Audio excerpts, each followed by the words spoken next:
¿Qué es la health literacy o competencias en salud? Competencias and salud. Well, I like to think of it as, I'll use a euro, and I like to think of health literacy as two sides of the same coin. On the one side, we think about the skills that people bring to the health sector. How well do I read? My vocabulary. Do I understand and do I work well with mathematics? Am I able to find the words to explain and express my feelings? Can I hear well and listen well to someone else's explanation? So all of these are the skills that I bring to the encounter. On the other side of the coin, however, are the demands that are made in the health sector. They give me tools and materials that are very complicated and very complex. They sometimes speak a language that is a foreign language to me. It may technically be in my language, but it's filled with scientific words and medical jargon. There are mysteries that take place, processes and procedures that I don't understand, that I need explanations for. So if the health sector demands are very high, no matter how strong my skills are, there'll be a mismatch. If the health sector, however, is clearer and more focused, no matter how weak my skills are, we can communicate with each other. So I think about literacy as a coin, a very important coin, health literacy. On the one side are my skills, and on the other side are the demands of the health sector. Barreras y obstáculos que deben superar los pacientes. There are many barriers that patients face as they try to navigate healthcare systems. The first is perhaps even finding where they are and getting to them. Finding the entranceways, entering the facility, filling out forms that want to know things about my background but that use very complicated language. Sometimes finding my way about the hallways and reading signs and finding where I need to go with the pressure of being on time for my appointment is a barrier as well, something that we don't often think about. Then, of course, there are the barriers that are inherent in talking with someone who has a very different background than you do.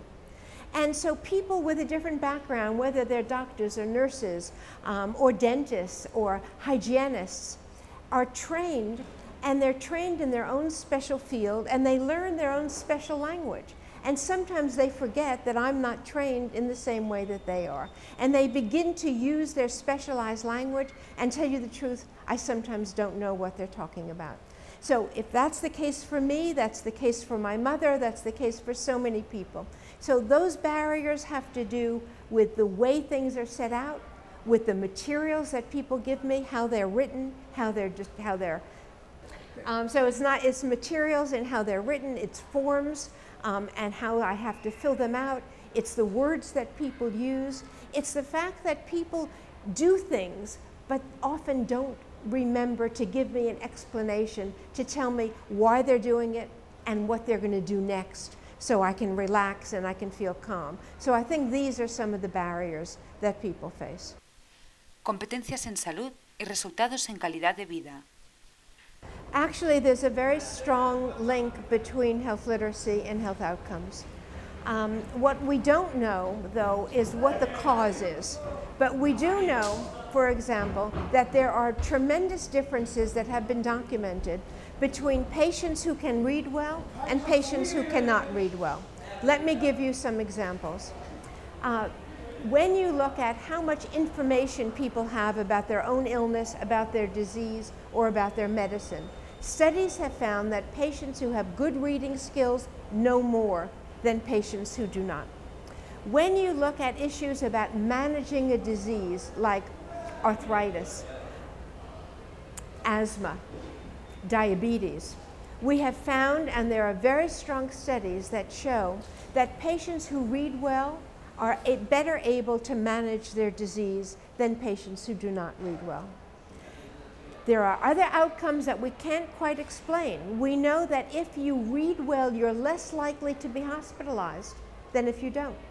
We know that if you read well, you're more likely to live longer and not to die of certain chronic diseases than if you don't.